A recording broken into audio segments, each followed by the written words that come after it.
Bonjour! Aujourd'hui, nous allons voir les pronoms d'objets indirects. OK? Mais premièrement, regardons cette phrase très simple. Donc, nous avons « Je parle à Pierre ». Donc, avant d'utiliser les pronoms d'objets indirects, nous devons savoir qu'est-ce que c'est un pronom d'objet indirect ou un objet indirect. OK? Donc, si on regarde cette phrase ici « Je parle à Pierre », donc, si vous regardez « je », OK? Donc, « je », c'est la personne qui fait l'action. Donc, « je » est le sujet, n'est-ce pas? OK? Maintenant, si on regarde la phrase, nous avons ici « parle ». Parle, c'est l'action. Donc, c'est le verbe, n'est-ce pas?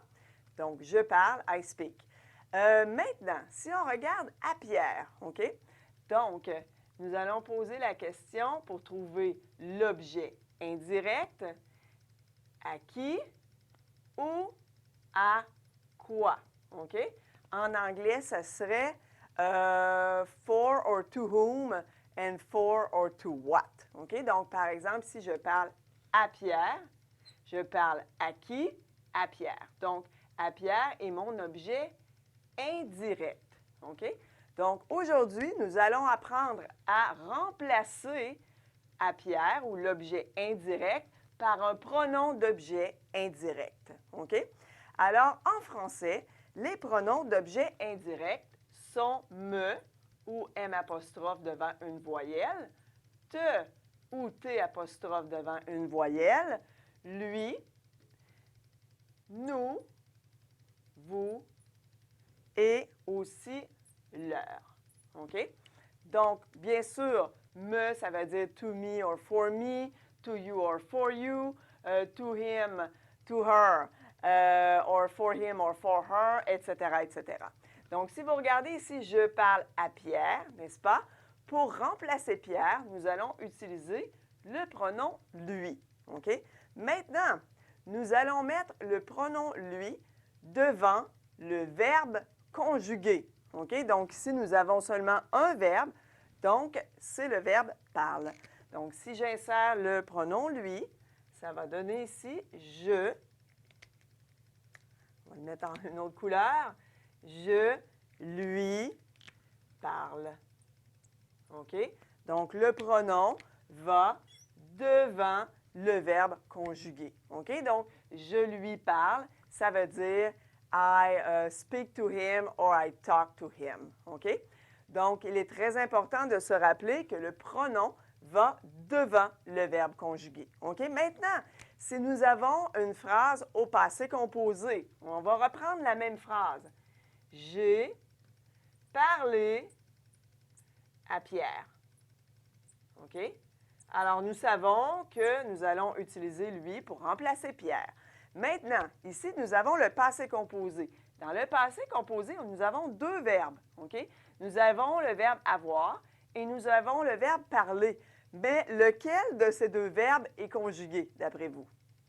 C'est le verbe avoir, n'est-ce pas? Parler, c'est le participe passé. Donc, ce n'est pas un verbe conjugué. Le verbe avoir est le verbe conjugué.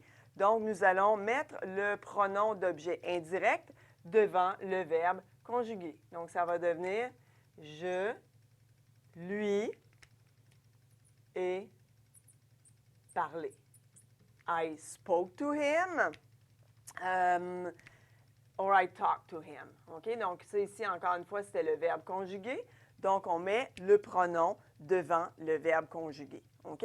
Donc, il y a plusieurs verbes en français qui s'utilisent souvent avec un objet indirect. OK? Vous allez les reconnaître, les verbes, parce que vous allez voir la préposition « à » lorsque vous apprenez les verbes. OK? Il y a, par exemple, le verbe « parler », on dit « parler à quelqu'un », le verbe « donner », le verbe « demander », to ask.